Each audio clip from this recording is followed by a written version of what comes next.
समस्त को नमस्कार एवं आपण समस्त को आम यूट्यूब चैनल स्टडी शुरू को स्वागत तेज चलतु आज किसी एजुकेशनल अपडेट संपर्क में जाणी नवा। प्रथम खबर रही देखु तेज 5T अंडर सामिल होता उच्च विद्यालय मानकर भित्तिभूमि सुदृढ़ करने प्रक्रिया चालू रही।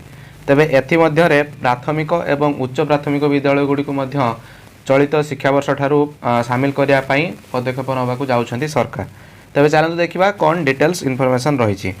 आपण देखिपे प्राथमिक एवं उच्च प्राथमिक स्कूल गुड़ी को मिल स्वतंत्र अनुदान जो कि मेंशन करा 5T हाईस्कूल रूपांतरण योजना रे राज्य शिक्षा व्यवस्था और शिक्षानुष्ठान गुड़िकर व्यापक परिवर्तन होता बेले तृणमूल स्तर भित्तिभूमिर सुदृढ़ीकरण करने गुरुत्व दिज्व।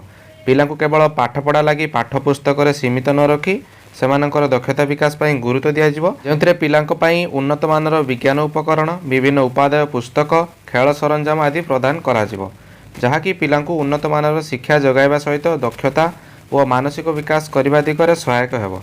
एथिलागी स्कूल गुड़ी को स्वतंत्र अनुदान मिलिबो। एथिरे जहाँ किछि मेंशन करा जायछि देखंतु कौन कौन अनुदान मिलिबो। विज्ञान उपकरण लगी प्रति स्कूल को 5,000 टंका, पाठ्यपुस्तक लगी 8,000 टंका, खेल सरंजाम लगी 2,500 टंका, बालिका विद्यालय गुड़िकर पिलांकु मौलिक सुविधा लगी 6,000 टंका दियाजिबो। मोट उपरे प्रति स्कूल को प्राथमिक पर्यायर 21,500 टंका दियाजिबार व्यवस्था रही। सेहीपरि स्कूल मॉनिटरिंग लगी प्रत्येक स्कूल को वार्षिक 5,000 टंका मध्य प्रदान करा जिवो, जहाँकि शिक्षकों को उन्नत मानर तालीम देवारे विनियोग हेबो। जिला शिक्षा अधिकारी बीओ एवं परिचालना कमिटी द्वारा यही खर्च त्वरान्वित हेबो। तेबे मो स्कूल योजना माध्यम स्कूल गुड़िकर समस्या और भित्तिभूमि विकास दिगरे गुरुत्व दि जाउथिबा विभागीय अधिकारी कहिसेंति। तेबे प्राथमिक पर्यायर 32,000 प्राथमिक एवं उच्च प्राथमिक विद्यालय को एथिरे सामिल करा पई लक्ष्य रखा जायछि एवं परवर्ती समय रे अन्य विद्यालय गुड़िक मध्य एथिरे सामिल करा जिवो। तेबे चलନ୍ତୁ देखिबा परवर्ती इनफॉरमेशन कौन रही। तो आपने देखिपे गतकाली गोटे लेटर इश्यू करा जायतिला जेथरे कि लिखाइतिला इम्प्लीमेंटेशन ऑफ पीएम पोषण जेटा कि एमडीएम थिला परवर्ती समय तार ना परिवर्तन करा जायछि।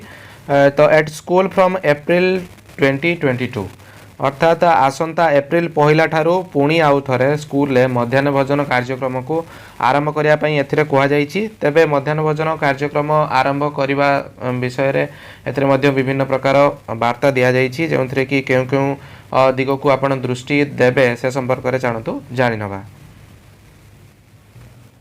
तो जो कि मेंशन करा जायछि एप्रिल रु विद्यालय रे मिलिबो मध्याह्न भोजन। कोरोना जगू दीर्घ दिन धरी विद्यालय रे मध्याह्न भोजन बंद थिबा बेले राज्य रे पुनर्बार आसंता एप्रिल पहला रु आरंभ हेबो एही कार्यक्रम। छात्र छात्री को पुणी थरे मध्याह्न भोजन देवाकू गणशिक्षा विभागर एमडीएम यूनिट नोडाल अधिकारी सबू जिलापाल को अवगत करछन्ती। कोरोना नियमावली मुताबक छात्र छात्री को विद्यालय रंधा खाद्य प्रदान करा जिवो। विद्यालय और गणशिक्षा विभाग पक्षरु एनै नियमावली जारी करा जायछि। जारी नियमावली मुताबक खाद्य रंधा हवा पूर्व रोसई घर भीतर और बाहर को विशोधन करा जिवो। शौचालय और हाथ धुआ स्थान को भल भाव विशोधन सह पर्याप्त पानीर सुविधा उपलब्ध कराइबे शिक्षानुष्ठान कर्तृपक्ष। खाद्य रखा जाउथिबा स्थान को भल भाव सफेई, मध्याह्न भोजन पई रोसई घरे थिबा सामग्री गुड़िक जांच, नष्ट होइतिबा सामग्री को फोपाड़िबा, नुआ सामग्री क्रय करिबा, रोसैया और सहयोगी स्वच्छता अवलंबन करिबा भली नियमावली जारी करा जायछि। एहाकू विद्यालय कर्तृपक्ष पालन करिबे। डीओ डीपीसी बीओ मध्याह्न भोजन परिचालन तदारक करने को विभाग पक्षर कहुई। विद्यालय मध्य पूर्वपरी साप्ताहिक iron and folic acid tablet दियाजिबार व्यवस्था करा जिवो। सूचनाजोग्य कि राज्य में कोरोना जगू 2020 मार्च मास ठारू विद्यालय मध्याह्न भोजन रंधा बंद थिला। विद्यार्थी बैंक जमा खातार अर्थराशि प्रदान करा जाउथिला। तेबे पुणी थरे विद्यालय मानकरे रंधा खाद्य पिला मानकु पुणी आउ थरे एप्रिल पहला ठारू दियाजिवो। तो परवर्ती खबर देखंतु बंद हेबो सिटी पाठ्यक्रम अर्थात सिटी पाठ्यक्रम बंद हेबो कि नाही एबे आशा आशंका। तेबे से संपर्कित कौन इनफॉरमेशन अच्छी चलतु जानि नबा। जोंठारे कि एटी मेंशन करा जायछि जे प्राथमिक शिक्षा को सार्वजनीन करिया पई 70 दशक राज्य सरकार तरफ आरंभ होइथिबा शिक्षक शिक्षा योग्यता पाठ्यक्रम जहाँकि सिटी एवं परवर्ती समय रे 2012 मसीह तार नाम परिवर्तन करा जाय कि डीएलईडी बा डिप्लोमा इन एलिमेंटरी एजुकेशन करा जायथिला। तेबे एबे सुधा जहाँ भी किसी इनफॉरमेशन अच्छी तो कोरोना आड़ में गत वर्ष राज्य में 65टी डाएट रे जड़े हेले भी छात्र छात्री नाम लेखाई नथिबा बेले चलित वर्ष समान परिस्थिति उपजिबाकू जाउछि। 2 वर्ष धरी कोरोना काय विस्तार करिसा बेले गत वर्ष सिटी रे नाम लेखाइबा पई हजार हजार आशायी चाहि बसिथिले हैं ताहा संभव होई पार नथिला। चलित वर्ष मध्य नामलेखा नहीं अनिश्चित लगी रही। प्रतिवर्ष फेब्रुआरी रे नामलेखा प्रक्रिया आरंभ हुए। तो जोठार कि कहुई एथिलागि केबे प्रवेशिका परीक्षा हेब से नहीं विज्ञप्ति जारी हेबा सहित अन्यान्य प्रक्रिया आरंभ हेबा कथा। किंतु कोरोना प्रकोप कमी थिले भी एजाए गणशिक्षा विभाग पक्षरु एही पाठ्यक्रम को नहीं कौनसी स्पष्ट चित्र मिल पारिनी। अन्य पक्षरे राज्य रे एही 65टी डाएट रे प्राय 650 रु अधिक शिक्षक व कर्मचारी नियोजित रहिछन्ति। जदि सिटी पाठ्यक्रम गत वर्ष ठारू बंद रहिछि एवं शिक्षार्थी नाहांती तेबे संपृक्त शिक्षक व कर्मचारी शिक्षानुष्ठान रे केउ दायित्व तुलाउछन्ति। कहीं एत संख्यक शिक्षक कर्मचारी को सरकार अन्य दायित्व न देई कोटी कोटी टंकार राजस्व हानि करुछन्ति बोली बुद्धिजीवी महल रे प्रश्नवाची सृष्टि होइछि। एबे गोटे पटे राज्य रे प्राथमिक विद्यालय गुडी करे बहुत संख्यक शिक्षक कर्मचारी पद खाली थिबा बेले एबे शताधिक आशायी शिक्षक नियुक्ति आशा मोळी जाइछि। एनै एसीआरटी निर्देशालय पक्षरु कौनसी स्पष्ट उत्तर मिलु नथिबा बेले गणशिक्षा मंत्री मध्य निरुत्तर। आगामी दिन में सरकार यह उपरे की प्रकार निष्पत्ति नेबे से नहीं आशायी चाहि बसिछन्ति। यह संपर्क में एसीआरटी निर्देशक सनत कुमार महांती कहिछन्ति जे गत वर्ष सिटी पई नामलेखा प्रक्रिया करा जाई नथिला। 2020 वर्ष में जो विद्यार्थी नाम लेखाई तथा द्वितीय वर्षर छात्र छात्री पाठपढ़ा एवं चालू रही। आगकू एने राज्य सरकार जहाँ निष्पत्ति नेबे से अनुसार प्रक्रिया आरंभ हो। जदि सरकार यार पुनर्गठन करेंगे तेबे ताहा मध्य कराजिबो।